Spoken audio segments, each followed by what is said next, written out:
Hey guys, Y here.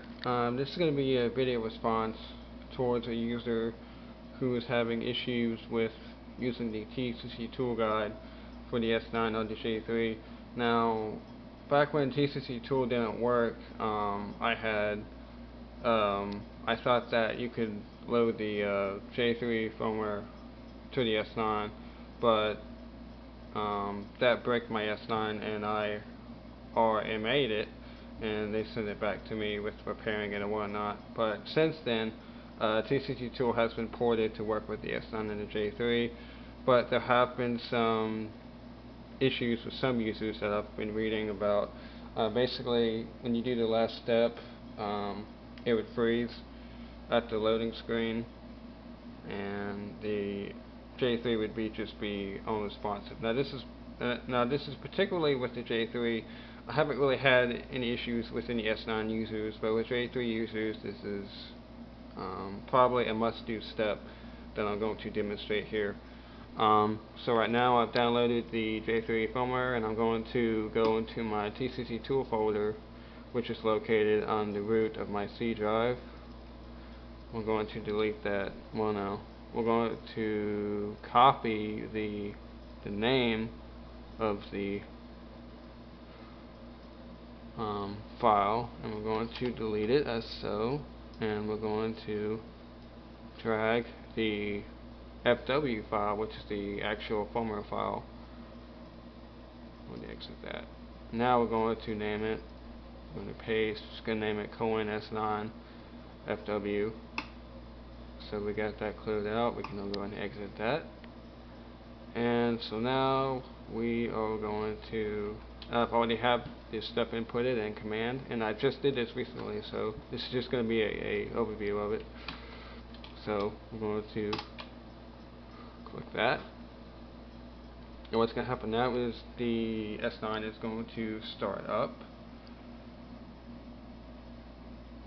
Well, no, excuse me, it's not going to start up, it's going to actually brick, and I will show you that in a minute.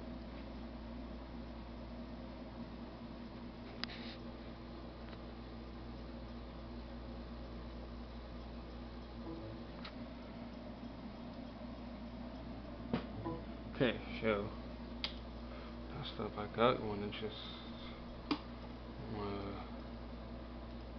go back, copy this file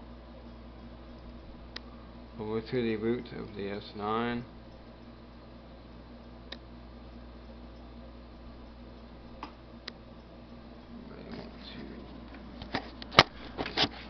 Sorry about that. To disconnect. Then you want to reconnect while still putting it into boot mode by holding down the play button. Okay. I'm going to redo that command, and I'm going to pause the video, and we're going to come back. Okay, so the patching is complete. It's going to update the firmware, which at this point after that, it's going to brick the player, and I will show you that I cannot turn it on when I disconnect the player. Show says success. To disconnect.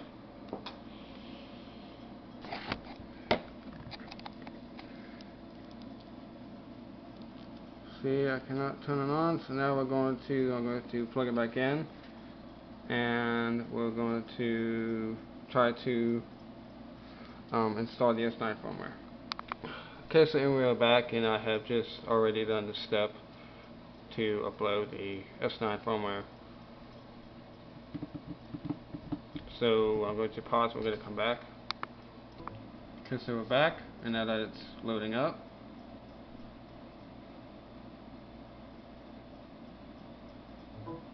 okay, so now we're going to copy the firmware file to the root, and I'm going to come back.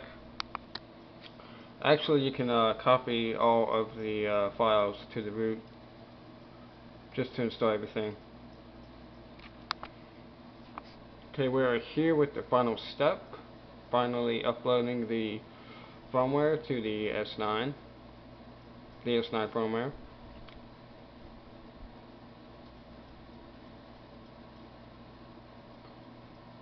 Now, the first time I did this, just recently, it actually took me a second try to actually load the firmware. At this point, it did actually just reconnect again, but now that it's doing it, it's actually updating the firmware and whatnot. Now at this point, you can disconnect the player, it won't do anything.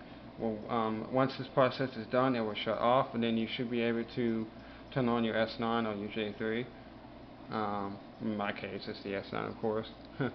But everything should be there. No file should be deleted. The firmware file of the S9 or the J3 does not format the file. Does not format the device. So everything should be good. But you may want to back up anything that you want to, say as music or the system file, which that's what I do. But I hope this video works. I hope this video helps anybody. If you have any questions, please contact me on the thread that is linked on this video. Alright, this is Wei, and I'm out.